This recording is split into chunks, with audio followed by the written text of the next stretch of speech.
Aqdun aqd. Akad nikah pula yang dikatakan nikah. Jadi akad nikah ni ialah satu cara untuk menghalalkan perhubungan di antara lelaki dan perempuan yang asalnya tidak halal. Tapi yang tak halal, yakni hidup bersama, bersentuhan dan kemunculannya dilahirkan. Jadi asalnya haram. Jadi dengan nikah terjadilah satu akad nikah. Jadi akad nikah ini sebagai meluluskan atau bagi mengizinkan suatu bentuk perhubungan kemuncul di antara laki-laki dan perempuan, yakni kita bagi hidup sebagai perkelahian suami isteri. Maka masalah dia dengan anjuran daripada Nabi al-zuhiru zahir dan nyatakan iklankan ialah kerana masalahnya ialah masalah mana terpentingnya menzahirkan itu kerana orang kena tahu bahasanya kita dengan si perempuan itu ialah suami isteri. Tak boleh kalau kita tahu kita tu mana kita sudah jadi suami isteri. Kerana manakala kita bersama dengan perempuan panggil tengah jalan dengan motor dengan kereta sama berpergian angin maka sebagai orang Islam kalau panggil yang bukan nama sebagai isteri perbuatan dalam tubuh dia panggil perbuatan maksiat. Jadi orang macam ini dipanggil yang pasti menzahirkan maksiat. Ada orang agama pun membiarkan orang menanggapi bukit-bukit terkait hubungan itu adalah salah. Kita menjadikan orang berdosa dan menjadi akan terbawa kepada fitnah yang lain lagi. Yang tahmuh tuduhan yang jahat, yang tak baik, yang ini akan menjadi fitnah dalam masyarakat. Ini maknanya orang kena tahu bahawa suami isteri itu tidak suami isteri. Lelaki dengan perempuan itu tidak suami isteri. Supaya orang panggil cara kita bermuamalah ialah dengan menilai orang itu pada zahir hukum Islam. Jadi seorang itu seorang yang soleh, seorang mana yang warung, seorang yang fasik dari agama. Maka di sana perhubungan kita dia ada sakat dia. Maknanya kita kena tahu penduduk orang itu kerana perhubungan kita dengan orang itu memeriksa. Kita bersaing dengan orang fasik, orang fasik mana orang itu buat dosa dengan taubat seperti meninggalkan kewajiban itu tak boleh dah. Boleh jadi rosak agama kita juga. Duk saya dengan orang yang rosak agama, duk bermuamalah orang yang tak comel agamanya, itu akan tidak ada keberkatan pada agama kita juga. Jadi maknanya untuk menutup lupa setengah dengan orang sangka sahaja pun sudah tidak boleh tu. Sehingga orang menjauhkan dia daripada kita kerana menganggap kita melakukan suatu dosa. Padahal dia itu mana suami isteri. Jadi menikah ni kita kena zahirkan. Cara zahirnya bagaimana? Yakni sehingga dituntut atas jalan sunnah muakkadah. Sunnah muakkadah ialah melakukan walimah, mana kenduri buat jamuin sempena perkahwinan. Sehingga wajib orang yang mengatakan tu wajib dia istijab perkenalkan pada orang yang mengajak dia. Wajib melainkan kerana ada musuh tak boleh. Orang yang nak mengadakan kenduri kahwin itu mana sunnah, dia sunnah itu adalah sunnah muakkad. Buat itu mana sepada hukum apa itu. Tapi apa yang berlaku kepada kita sekarang ini ialah anda. Kita sekarang ini banyak membazir dan banyak memberat-beratkan diri kita. Sekarang tak boleh nak biasa orang miskin ke orang kaya suruh sama-sama bebo besar lah. Sepatutnya orang miskin dia bebo dah cara kau dah kemampuan dia. Tapi oleh kerana ada cara kita ni, cara panggil, cara menilai berapa ni yang menyebabkan orang boleh bebo boleh bebo besar lah. Jadi ini orang panggil macam-macam ada saya mengatakan orang panggil ini sekali saja bagi seorang itu panggil ada sehari jadi tak sepenuh. Dia masalah dia jamu kami mana tak semestinya besar. Mengikut pada kemampuan itu. Jadi kalau kami memberatkan kita dengan orang panggil di luar daripada kemampuan kita, ada tinggu dulu, fitnah. Yang tidak fitnah dulu. Bila kita buat orang panggil tidak semacam yang kita berarti oleh syarmu, ada terjadi banyak benda-benda tersebut, oleh tutup itu gini, kalau kita tunggu sebuah syarmu menungnya dia jadi comel. Jadi kalau kita tidak mampu kita buat order. Asalnya maksud dia juga maksud dia nak bayar bahasanya ini mereka ni suami isteri. Dia oleh panggil orang yang tak kenal pada pun mana dia tahu dengan sendiri bila berduri kahwin tu berduri kahwin antara ini dengan itu orang tahu dia tu suami isteri. Walaupun dia tak kenal itu sekalipun. Jadi maksud dia masalah dia sedang daripada bersyukur sempurna berkahwin dia tak panggil supaya kita. Jadi menikah kena iklan. Mustahil sangat bagi sebentar bahasanya laki-laki dengan perempuan itu adalah suami isteri. Ada pun khidbah makna mine, jadi istilah kita satu lagi makna betul mine kemudian betul mine ini ialah satu keadaan di mana laki-laki menyatakan keinginan dia untuk berkahwin dengan si perempuan. Itu saja waktu makna khidbah mine. Dia tanda panggil cuk, panggil bahasanya dia ni dia telah bina tu. Dan di sana dia ada hukum, panggil disebutkan Nabi sebut dalam bab jual beli sekali dengan bab jual beli, tak boleh kalau panggil kita beli di atas beli orang lain atau berjual di atas jual orang lain dan memina di atas pinangan orang lain. Maksudnya seorang laki-laki memina si perempuan dan perempuan itu telah terima pinangan dia. Orang lain nak dipilih pula perempuan itu tak boleh haram. Jadi boleh jadi orang lain yang lain pula mari lebih kaya ada tu lebih semua sebenarnya tu waktu ni dari rumah comel lagi boleh jadi dia tak jadi nak dulu. Hanya ni malah itu tak boleh. Sehingga dah orang itu berpaling tak jadi. Dengan pinangan dia barulah orang lain boleh masuk. Tapi tujuan orang bagi peminangan itu ialah semata-mata nak menyatakan keinginan dan kesanggupan untuk berkahwin dengan perempuan. Itu saja. Sedangkan dari segi hubungnya mereka berdua itu tak ada apa-apa hubungnya. Tidak terjalin lagi satu hubungnya yang sebenarnya. Jadi sebab itu orang panggil tidak ada masalah. Tidak ada masalah mana tak ada kepentingan dan keperluan untuk nak iklan ataupun untuk nak menzahirkan panggil peminangan ini. Tidak ada masalah. Manusia saja.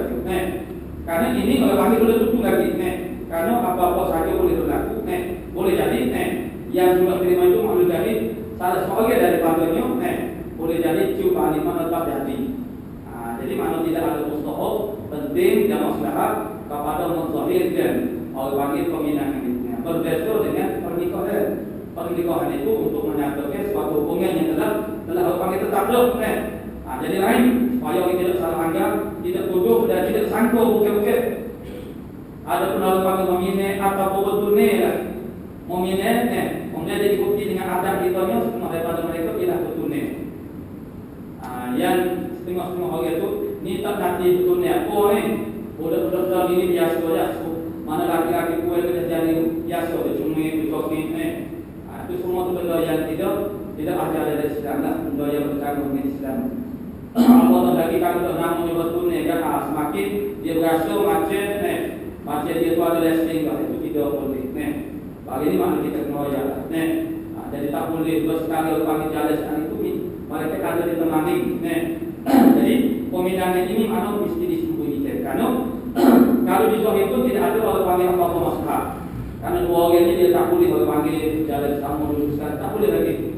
Jadi maknanya Nabi anjurkan supaya khidbah ini kalau panggil tidak dan kalau panggil diberi-berikan kan kita ada masalah lagi. Jadi itulah dua perkara yang berkaitan dengan nikah kahwin. Satunya nikah sendiri dan satu lagi peminangan. Maknanya mempunyai dia panggil dan ada satu ahwal yang berbeza. Kepentingannya adalah sama. Dengan sebab itu cara sikap kita juga ada berbeza dalam menangani dua keadaan. Qala musannif rahimahullah taala, hadis yang kedua malam ini ialah daripada At-Tabrani, daripada Abi Darda, itu sahabat.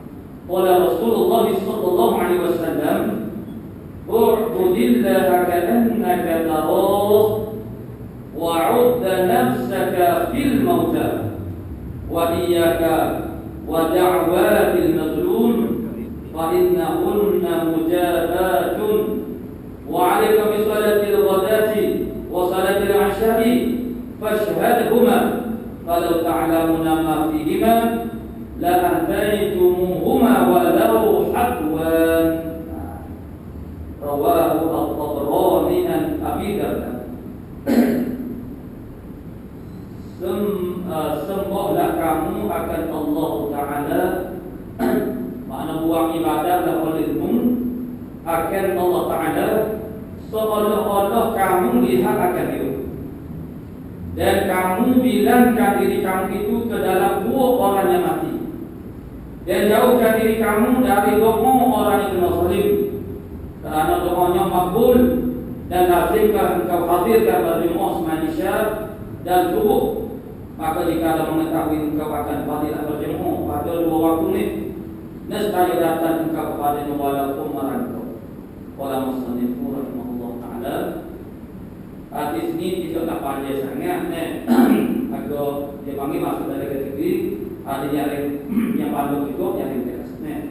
Tapi banyak ngomong dia, banyak kandungnya, banyak kalau panggil tajuk yang berbeza.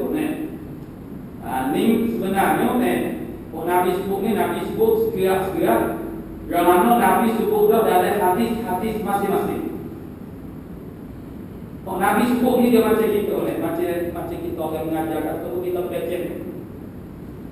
Kita kecek, kalau kita kecek di atas maudhu atau tajuk, satu-satu tajuk. Kalau kita beri ulasan dia dengan secara pandai lebar, kecek bab tajuk tu satu.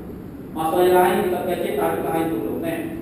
Tapi ada satu ketika, maknanya kita rangkul, rangkum semua, kita cobek-cobek, sejuk daripada berbagai tajuk tu ambil sikit-sikit, satu kedai percakapan itu. Apa macam ni? Kalau mengajar lagi tu pada itu. Jadi Nabi, macam yang pertama, Nabi kata, "U'budillaha ka'annaka tarah." Ini sama dengan Nabi kata, di dalam hadis Jibril. Hadis Jibril jelas ini ada dalam koleksi hadis Matan Al-Ba'im An-Nawawiyah, koleksi himpunan hadis-hadis 40 di Nawawi. Itulah hadis Jibril, ada hadis beberapa hadis yang mula-mula. Itulah tentang Jibril AS yang dia menyerupai seorang lelaki masuk dalam hadir dalam majlis ilmu Nabi dengan sahabat-sahabat yang lama dulu sedang mendengar kuliah daripada Nabi. Tiba-tiba masuk satu orang, kemudian menghampiri Nabi dan akhirnya duduk dengan cara kita duduk ikhtiros, duduk tahiyat awal begitu, dan duduk dia tu bersentuh dengan duduk Nabi, lalu berkata kepada Ya Muhammad, akhirni anil Islam. Ya Muhammad, cerita aku tentang Islam, kamu dia Islam. Kemudian Nabi jawab Islam macam lalu dia kata sadaqah, betul kata tu. Jadi sahabat-sahabat pun terbingung-bingung, tercengeng-cengeng. Ni orang mana ni? Orang tempat dia tak ada siapa dia kenal. Kalau orang jauh, macam mana orang jauh terpulang keadaan busuk masa. Bersekaitan pakai ini, mana semua rambutnya tersikat, orang panggil rapi ni. Maknanya macam orang sini loh ni. Kalau orang musafir, maknanya kat dia lain. Jadi tak ada siapa dia kenal ni. Lepas tu bila dia tanya Nabi tu jawab-jawab, dia kata solat tak, betul mengayak ni, benar-benar. Sahabat pun ingin pagi, semua pun ikut. Dia tanya, maka dia tahu buat Nabi jawab, dia kata penuh, maka dia tak huduk ni. Akhirni anil iman, agak dia akan iman dulu begitu ni. Dan akhirni anil ihsan, apa dia ihsan? Lalu Nabi kata, anta abudallah, Nabi kata, anta abudallah ka'annaka tarah. Kat sini, dia kata, u'budillaha ka'annaka tarah. Jadi makna Nabi mengulangi perkataan dia, tapi dia ada jadi tak suka, kita kecek dia. Kita wajah itu dulu, tapi kita satu cerita kepada beberapa orang pada masa yang berbeza ucapan kita tu yang jadi hari ini. Tapi makna dia tak lagi lah, maksud kita dulu ada, tapi kita kecek itu jadi. Jadi Nabi itu Allah sini u'budillaha ka'annaka tarah. Itu sejukkan daripada hal itu. Lepas itu mari kita duduk wa'ud dan syakal bil mauta itu ada hadis lain. Kemudian wa iyyaka wa da'watil mazlum ada dua hadis lagi. Kita belajar dulu. Man ittaqu da'watal mazlum. Nah, anu dia tu. Ini pula wa iyyaka mana minyak jago-jago. Doa oleh Rasul. Jadi maknanya Nabi sudut-sudut daripada berbagai takut yang lain. Nabi rangkum atau Nabi himpunkan dari satu ucapan. Dengan Nabi berpikir daripada penuh ucapan-ucapan yang itu, dia ucapkan dulu di hadapan sahabat-sahabat kerana antaranya yang Nabi sebut itu dalam bentuk oleh panggil di hadapan seorang ada dua perkara. Sekali bila pergi pun belakang, misalnya oleh panggil diminta untuk berucap, Nabi pun rangkul semua oleh panggil beberapa perkara berpikir daripada ucapan-ucapan yang terdahulu. Maka terjadilah ucapan yang seumpama macam ni. Jadi yang pertama Nabi kata U'budillaha ka'annaka tarah. Itu Nabi jawab tentang ihsan. Ihsan, karena agama Islam ini dia ada melengkapi tiga perkara Islam, iman dan juga ihsan. Ihsan makna dia buah baik. Maka daripada perkataan ihsan inilah dan juga daripada menyebut berlagi jahaluman perkataan mujahadah, maka itulah timbulnya ilmu tasawuf. Timbulnya ilmu tasawuf, zaman Nabi tak ada ilmu tasawuf. Nabi berkecek, Nabi ngajar tidak berdasarkan ilmu tauhid, ilmu fiqh, ilmu tasawuf ada. Nabi bercakap dan ngajar di atas dasar menjelaskan tentang Islam, tentang iman, tentang ihsan. Maka kemudian lepas itu karena manusia agama itu, maka perlu ada satu metode, satu cara, satu kaedah, untuk menjagakan oleh bagi kefahaman manusia daripada tersalah tentang memahami iman, Islam dan ihsan ini. Maka lahirlah ilmu untuk menjagakan oleh bagi makna-makna ini. Mana timbulnya ilmu fiqh untuk menuraikan tentang Islam, timbulnya ilmu usuluddin atau akidah tauhid, ilmu ma'rifat ialah menuraikan tentang iman. Dan timbulnya ilmu tasawuf tak lain terbuka untuk menjelaskan, menuraikan secara terperinci tentang makna ihsan. Kalau tidak, mana aku hayo untuk kita faham ihsan itu. Nabi kecil banyak dia. U'budillaha ka'annaka tarah. Itu ihsan. Musuh Allah Taala subhanahu-wa-ta'ala, mutaikan Allah Subhanahu wa taala. Inilah yang disebut dari Al-Tawassul dipanggil musyahadah, mana kita dapat rasa. Ini oleh sampai kepada maqam ihsan. Dia sentiasa sedar dan rasa Tuhan dekati dia. Kita ni kalau tak ada masuk, tak ada duit sedikit, mana seminit, sesaat, sedikit mata tidak duit sikit kamu daripada hati kita, kasihan Tuhan itu kita juga duduk dengar kita, duduk tengok kita, masa itu kita berlaku maksiat daripada kita. Bapak kita kan buat maksiat kerana masa itu kita terlalai terlupuk. Kalau dia pergi, tak ada kita buat guna, buat kerana tak model, tak senang, tak jauh. Sebab kalau kita tahu kasih dia tu ada orang ada. Sekali kalau tak ada orang, kita mula berani buat benda kita tak buat di hadapan manusia.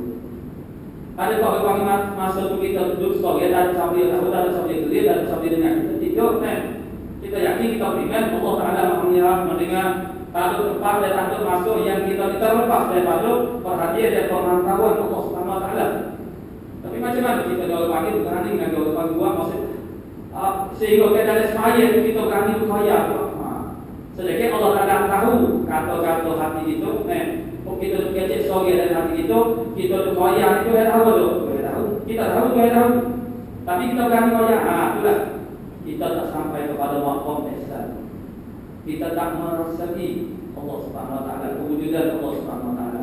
Maka itulah u'budillaha ka'annaka tarah. Dengan orang ini memanglah panjang lebar. Karena dia merangkumnya ini, dia bagi setuju ilmu tasawuf, mana panggil mu'zam kebanyakan daripada orang yang ilmu tasawuf itu sebenarnya merujuk kepada makna ini. Kita beribadat dengan kata kita kabar, kata Tuhan itu duduk kaki kiri, duduk meminta-minta apa yang dalam hati kita, mana kita di kosong pondok, tetap hati kita membesarkan Allah Taala pada tengah hati kita, takzim mengagumi ataupun ada perasaan aku pada saya kalau kita rindu pada Tuhan, semua Tuhan ada perhatian. Inna Allah khabirun bima fi sudur. Allah Taala khabir, mengetahui secara mendalami apa yang dalam hati kamu. Jadi maknanya bila kita berani buat sesuatu benda yang bercanggah dengan perintah Allah Taala, masa itu kita tak terkapar, tak sedar, kita terbalai. Tentang Allah Taala itu maknanya melihat. Jadi kita buat ibadat seolah-olah harapan kita oleh Allah Ta'ala. Maka inilah yang akan menghasilkan ikhlas. Kita buat ini hanya semata-mata kerana Allah Ta'ala. Kita buat ibadat, buat amalin untuk meratih perhatian Allah Ta'ala, untuk mendapat perhatian Allah Ta'ala. Kita nak tackle-nya ialah perhatian Allah Subhanahu Wa Ta'ala. Penghargaan daripada Allah Ta'ala, bukan penghargaan daripada makhluk. Perhatian daripada makhluk. Ini dia cabaran kita buat ibadat. Cabaran kepada kerajaan ibadat, bagi buat ibadat tidak. Makhluk dunia ini jadi cabaran dan halangi untuk dia jadi Allah panggil jelas hubungan dia dengan Allah Subhanahu Wa Ta'ala. Clear line dia dengan Allah Subhanahu Wa Ta'ala. Mana apabila kita buat amal ibadat sebenarnya sepatut kepada Allah Ta'ala saja, tapi di samping itu ada. Ini aku jadi bagi coba ujian kepada itu sehingga kita waktu hanya mari kasih kerana makhluk untuk mendapat perhatian manusia, supaya orang buat baik kepada kita, supaya orang sayang kita, supaya orang menghargai kita. Pokoknya sering kali saja dalam umat ini ada setengah ahli mereka yang mengaju kerana tidak dihargai usaha mereka. Mereka yang panggil melakukan amal-amal fardu kifayah untuk kebaikan manusia, misalnya menguruskan tempat sembahyang umum, yang dia itu tidak mendapat orang panggil satu hati ataupun tempat-tempat yang semua daripadanya, yang tak ada pembiayaan yang orang panggil mencukupi, itu masing-masing itulah sebuah rela tabarruan. Jadi dia pun ada ilmu kata itu, tapi oleh manusia ini tidak menghargai pun orang panggil. Dia mau bersihkan kuasa dia sore, tapi oleh itu mana tak timbul dia. Bila orang ada pemana ada timbul genangan, jadi dia maju. Itu kerana kita nak kepada perhatian dan penghargaan daripada makhluk daripada manusia. Selama itu maknanya kita tidak akan jadi seorang yang merdeka. Jadi maknanya bebaskan kita daripada nak kepada perhatian, penghargaan daripada makhluk. Jadi itu nak orang hubungan kita dengan Allah Ta'ala itu biar jadi panggil jelas dan tetap. Jadi Muslimah Allah Ta'ala seolah-olah mengapa dia. Itulah maknanya kita dapat merasai bahasanya Allah Ta'ala sentiasa menghati kita pada masa itu. Jadi malulah kita untuk berpaling daripada Allah Ta'ala zahir dan batin. Bila Tuhan baca kita duduk di hadapan orang besar, orang kita sanjung, orang kita hormat, orang kita malu. Umpama di hadapan raja oleh satu majlis atau kita luar balik diri kena tu dia tak buruk lagi.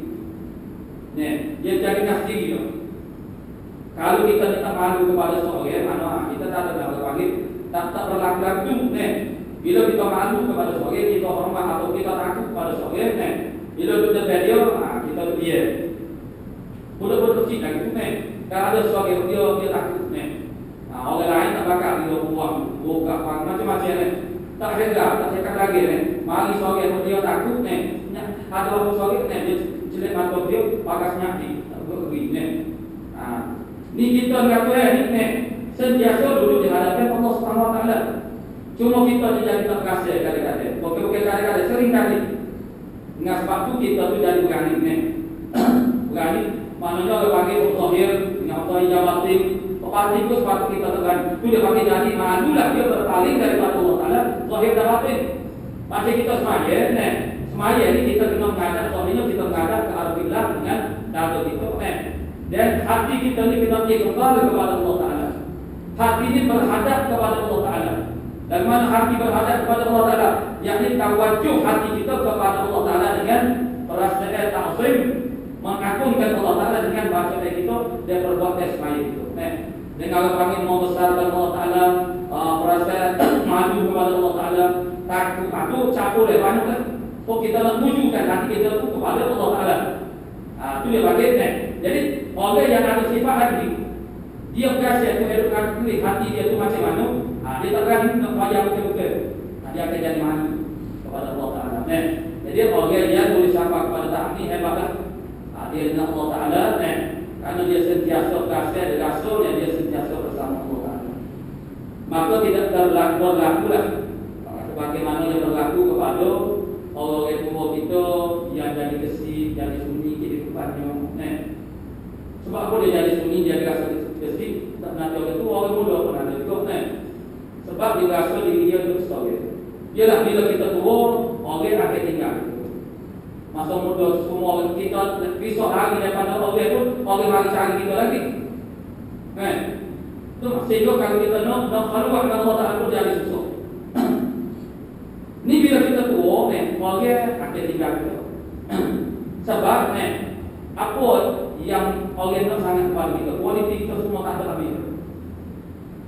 Kelebihan yang ada pada diri kita tu tak ada, jadi orang tu kerana manusia lagi pula. Akhirnya orang tua diimpor penyakit kesunyian, kesih. Sebab dia tak ada persiapan. Dia berasa kalau tak ada orang bagaimana dia dusta dia. Maka sesat pada kehidupan di hari tua. Hanya gitu. Kita hanya kepada kita sendiri.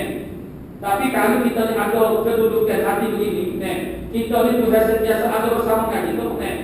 Jadi mana ada masa yang kita ni bagi duduk sebagai mana tak ada. Yang pasti Allah Ta'ala sudi bersama kita kalau kita sudi bersama dengan Allah Ta'ala. Dan kalau kita ni bercara dengan Allah Ta'ala, bercara kepada Allah Ta'ala, bercara ambil cara ke Tuhan. Macam kita cara kepada dia, kita percaya mana, kita bercara dengan kita ziarah dia, kita berhubung dengan dia. Ni kita cara kepada Allah Ta'ala, mana ni kita beribadat kepada dia. Taat perintah dia, mana melakukan tabarruk, mana melakukan segala perintah dia, mana kita cara kepada Allah Ta'ala. Allah Ta'ala tidak akan tinggal itu ketika makhluk-makhluk akan meninggal. Jadi masa itu kita tidak akan rasa bersih dan rasa sunyi, rasa kecewa. Kenapa? Kerana kok rasa bersih sunyi untuk heboh dan hati. Kok rasa tak sunyi, tak bersih, kok untuk heboh itu hati tak rasa bersih, tak rasa sunyi. Walaupun itu sebagai sebab apa? Pakai seronok, sedap bagi apa? Boleh bersama-sama dengan Allah Ta'ala tanpa gangguan. Tapi kita berlaku banyak orang tua kita tu duduk berpanggil ada berdua lalu berdua situ kalau panggil masih lagi mengharapkan perhatian daripada makhluk. Kalau panggil dengan sebab tu dia terasa hati dengan macam dengan anu-anu dengan awal tu mana ngasai lah dia mana tak panggil dia nanti nak kita tak cakap tu. Jadi kita lah buat nyanyi ataupun kita lah yang memuliakan diri kita. Kalau memuliakan diri kita tidak dengan bahawa kita berapa panggil berkasih sayang dengan Allah Subhanahu Wa Taala, kita cara kepada Allah Taala, tanya oleh bakat tinggal kita Tuhan, hidup akan tinggal kita. Dan Tuhan tak akan jadikan dari kita kasih walaupun tak ada orang bersama kita. Itu maknanya jadi kehidupan yang akan orang dan diri sebenarnya Allah Taala akan jatuhkan dalam hati manusia untuk turut memuliakan. Sebab apa? Sebab hubungan dia dengan manusia dulu baik. Jadi bila hari pun Allah Ta'ala memuliakan dia, tak tinggal dia. Dan manusia pun tidak tinggal dia. Tapi kalau kita yang panggil maknanya harga dengan manusia masa sebagai sesok dengan tu hebat akan hidup. Jadi bila orang panggil kita lepas orang pakai tinggal kita dulu orang takut, orang lalu orang terpaksa, orang panggil saya dengan itu. Bila kita tua orang tinggal itu, Allah Ta'ala tinggal itu. Hiduplah kita dari keadaan tak berguna dengan perhatian manusia. Jadi kita akan hidup dari keadaan sengsara. Ini mestilah kalau panggil melalui proses tarbiyah dan tadribiyah yang sangat dikit untuk kita sampai kepada makom ini. Yang sentiasa dalam keadaan berasa Tuhan itu ada di sisi kita dengan ilmunya, memerhatikan kita. Bila Tuhan tahu mana cukup dah bagi kita, maka lahirlah kalimah hasbi rabbi hasbi Allah. Cukup dah aku ni Tuhan usul. Cukup dah aku ni Allah Ta'ala. Orang lain tak jawab aku, tak puas kita jawab aku, cukup dah. Tapi kita ni tak cukup, tak kena dengan makhluk. Sehingga makhluk tu jadi meluap dengan kita, bukan yang sia dah. Yang keduanya boleh jadi tak ada habislah hari ini kita baca sedikit lagi. Wa'udda nafsaka fil mauta. Dan bilangkan dirimu itu, ini pun juga disebutkan pada hadis-hadis itu. Bilangkan dirimu itu di kalangan orang mati. Anggaplah diri kita ini ialah sebahagian daripada orang mati itu. Ini cara untuk jadi maju dalam agama. Orang yang jadi maju dalam ini cara pemikiran Allah cara berfikir untuk menjadi kita ini maju dalam agama. Maju dalam agama ialah dalam ilmu dan dalam ibadah. Orang mati, orang mati kan kita ada berdasarkan maklumat yang sampai kepada itu daripada Nabi, daripada Quran. Orang mati ini maknanya dia menghadapi dengan penyesalan dengan berbagai-bagai jenis penyesalan. Sehingga kita minta balik Allah Taala, minta balik dengan Allah Taala supaya hidup semula atas dunia. Sebab banyak benda-benda yang dia terlepas, yang dia tak ada buat.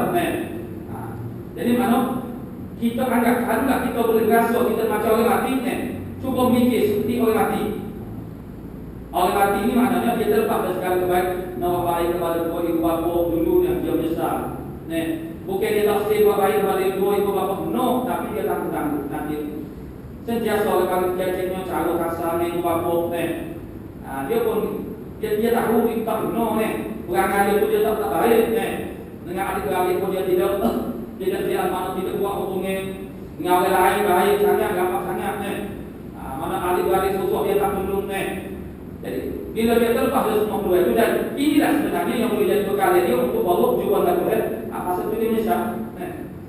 Mana ibadahnya dia sehat tapi apa dia tak buat ibadah.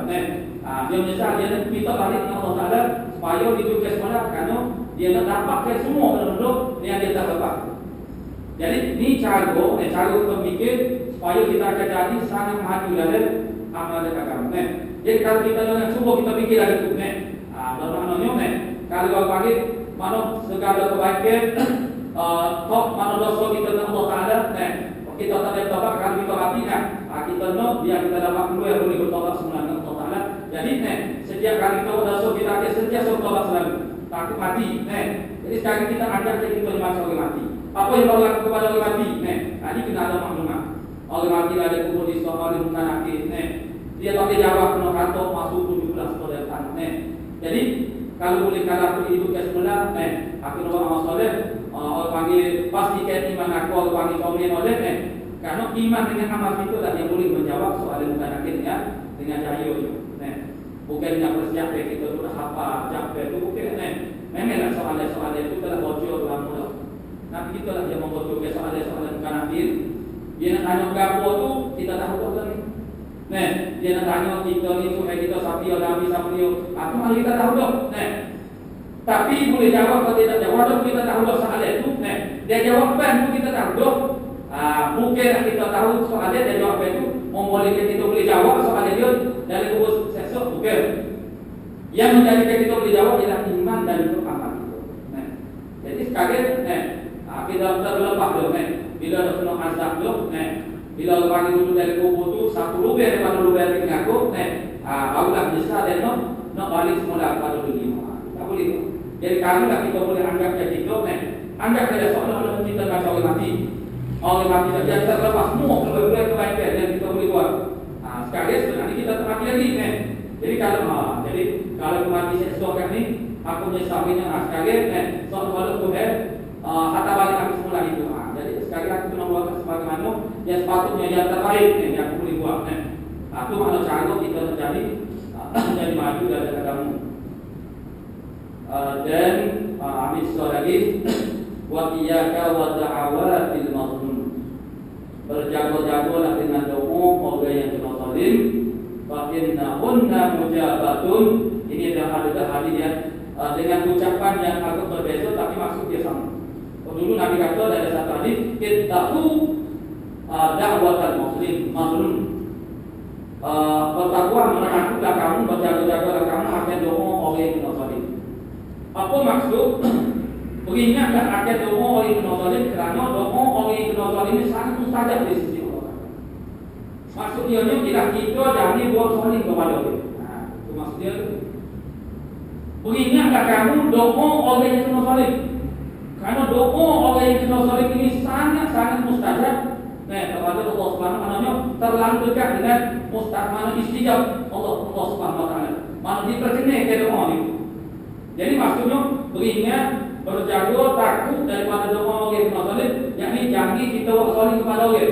Bila takut dia akan tagih. Bila dia akan tagih, minta Allah Taala balas balik kezaliman kita.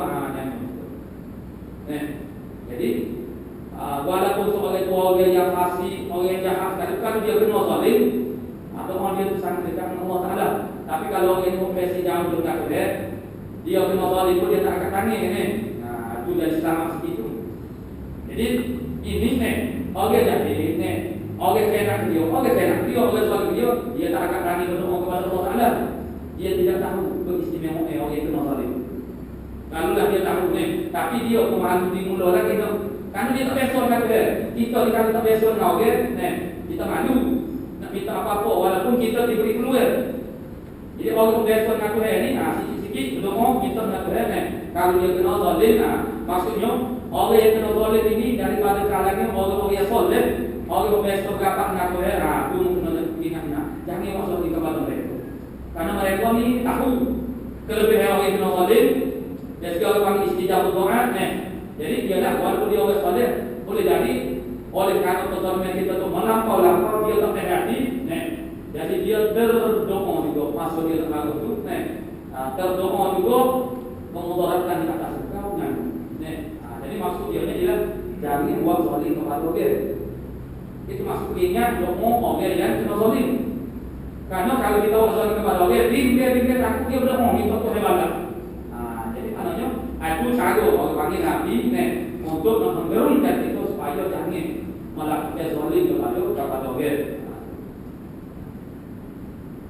Wa alaika bisalatil ghadati wa salatil isya. Kabilah segini ada apa?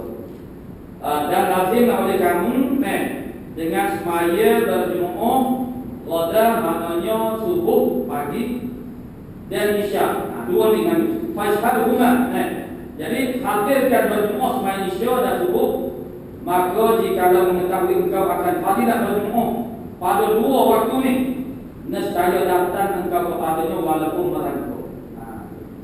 Jadi maknanya ialah semua sembahyang fardu lima waktu ni, mana sunnah, mana apa panggil dan pandangan yang terpilih ni ialah fardu kifayah, mana ditutup. Tapi ada ulama kata sunnah muakkadah. Dan ada satu golongan atau pendapat yang mengatakan fardu ain. Jadi tapi dalam banyak sembahyang fardu ini yang disebut oleh Nabi itu bermakna intinak perhatian Nabi disebut isya dengan subuh. Bermakna itu di antara yang paling lebih sembahyang Jumaat. Sembahyang Jumaat subuh yang paling lebih sekali. Dari kita pada sembahyang Jumaat dia sebut sembahyang Jumaat yang paling afdal ialah sembahyang Jumaat, sembahyang Jumaat atau nomor satu. Yang kedua ialah sembahyang berjemaah subuh pagi Jumaat. Subuh pagi Jumaat kemudian diikuti oleh sembahyang Jumaat subuh yang lain. Dia sembahyang Jumaat subuh paling afdal selain daripada sembahyang Jumaat. Sebab sembahyang Jumaat fardu ain.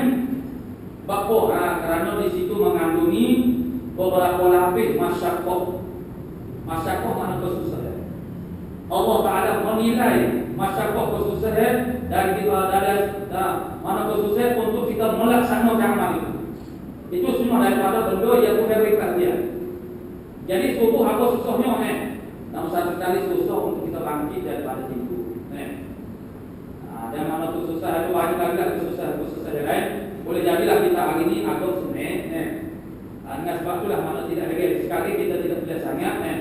Kalau orang kata apakah sembahyang subuh, tapi jangan apa sembahyang subuh itu nak banding tak sembahyang subuh berjemaah masih 82% tak tahu lebih gampang lagi. Cuma kita bandingkan dengan dulu. Karena bandingkan dulu kita lebih gampang sekali lagi. Tapi oleh sampai dulu kita kena perhatikan orang yang dapat melaksanakan amal ini tak kerana mereka melalui kesusahan yang lebih banyak daripada kita sekali. Kita sekali kesusahannya agak sangat minimal, sangat sedikit. Orang zaman dulu jambe tak ada, masing-masing kan jambe bebas berlaku, di mana-mana rasa munasabah, di situlah jambenya berpindah rangkap jambe, biung kita tu, kita ni di mana itu tak kira lah. Cuba kita bayar ke dengan keadaan waktu musim hujan, musim kita bebas, pagi tak menentu kita sekarang tak ada masalah. Jadi kemudahan, jadi dengan kemudahan ini makna kita lebih mudah. Tapi walau macam mana pun subuh dengan isya mengandungi makna kalau panggil dia panggil kesusahan yang lebih berbandingan lain. Jadi kalau Nabi memberi perhatian kepada sembahyang subuh dengan isya, inilah pangkal kita tak boleh menghabisi istiqoroh, menghabisi sembahyang seluruh waktu 5 waktu itu subuh dengan isya kita beri perhatian. Sehingga maknanya Ini perkataan ulama. Perkataan ulama ini mana tentang gambar kekuatan umat Islam. Di mana letak dulunya kekuatan umat Islam. Jadi dari pertemuan kita dengan orang kafir sekalian, kita tahulah penguasaan orang Yahudi terhadap bagi kita orang Islam pada seluruh dunia. Dari pelbagai bidang ekonomi kota pokoknya dulu tanggung. Jadi ulama-ulama Islam kata bahasanya kita akan jadi menang dengan orang kafir sekalian ini seandainya orang kafir semaya suku itu sama seperti semaya Jumaat. Apa maksud semaya suku sama seperti semaya Jumaat? Yakni kehadiran manusia gambar semaya suku itu suku lebih pada semaya Jumaat. Kalulah umat Islam orang panggil bercago bersungguhnya semaya subuh secara berjemaah, subuh semaya Jumaat, ni semaya Jumaat orang tak semaya ber, mana Jumaat ni semaya. Dia takut meninggal Jumaat. Ni kalau orang umat Islam dulu mu'zam kebanyakan orang Islam semaya subuh berjemaah itu dia bagi mengandungi makna kekuatan individu Islam itu sih. Muslim yang mempunyai kualiti yang akan membentuk kalau bagi masyarakat yang kuat. Tapi sekalian masing-masing tak ada kekuatan untuk Allah panggil merungkai ke belenggu yang ada. Maksudnya Allah panggil antaranya yang disebut oleh Nabi sendiri Allah panggil belenggu yang di belenggu oleh syaitan itu kembali kita. Bila kita tidur, dia ikat mata kita, ikat ni, dia ikat kaki kita. Jadi kita tak kena buat. Untuk mujahadah. Bermakna kita ni tak ada stamina, iman, iman kita sendiri mau. Itu mana? Nak berharga banyak tu pun tak boleh tu. Jadi macam mana nak awal umur besar-besar lagi?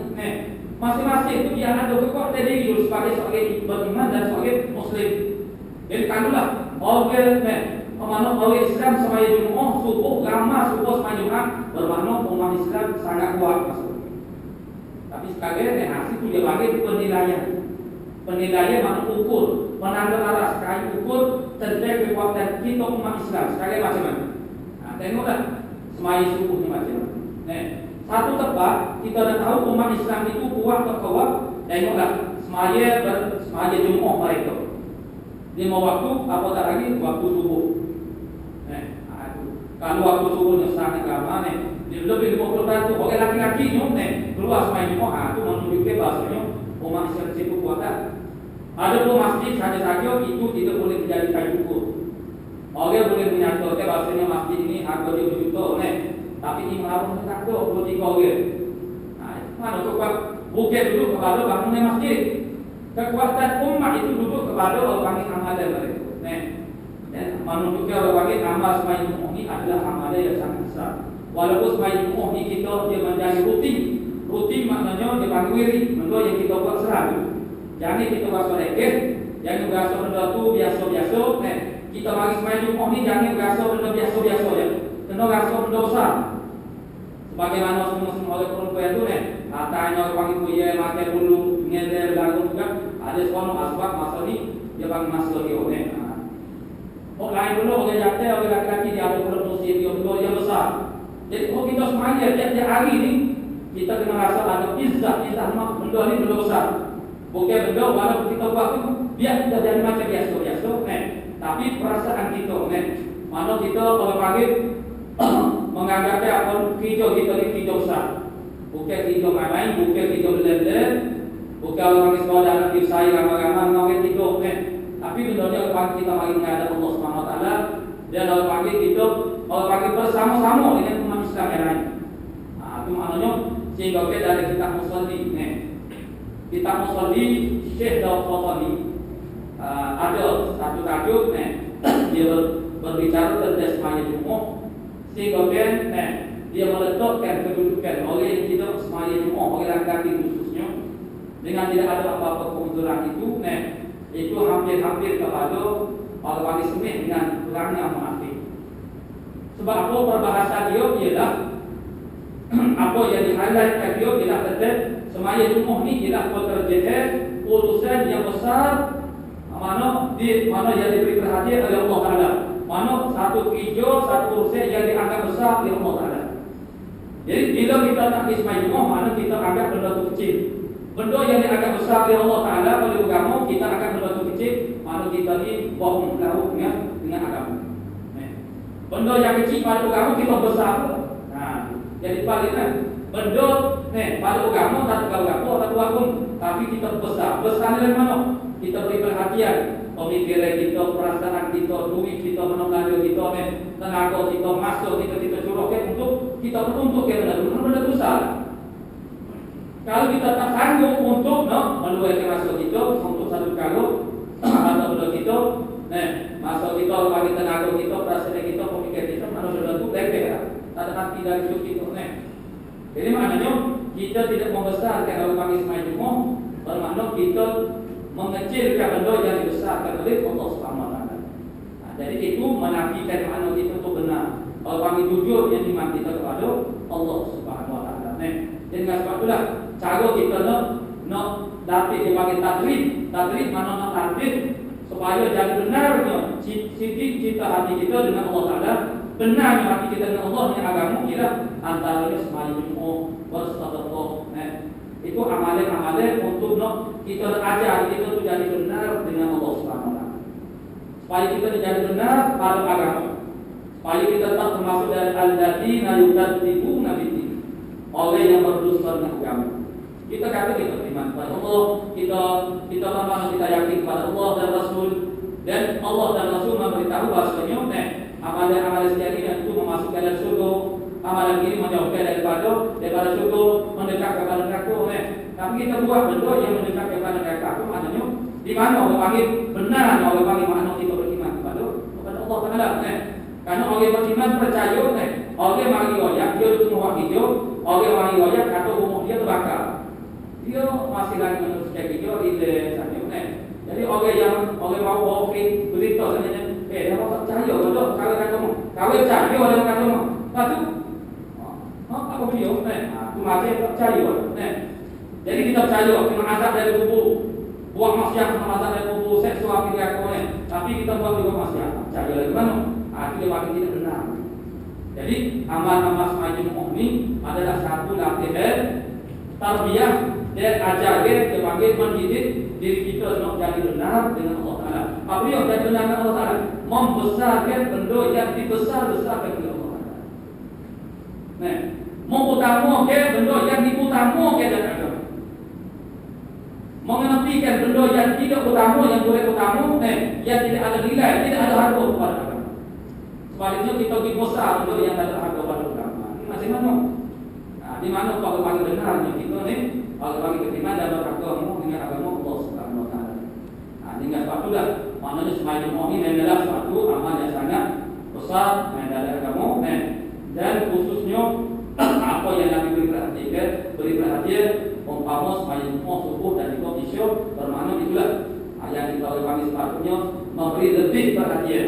Bukan makna bukan itu kita tinggal hidup tapi ini kita beri lebih perhatian kita sendiri dan juga orang lain, maksudnya kita mengajar orang dengan al-panggil atas dasar nasihat kepada kebaikan bersama.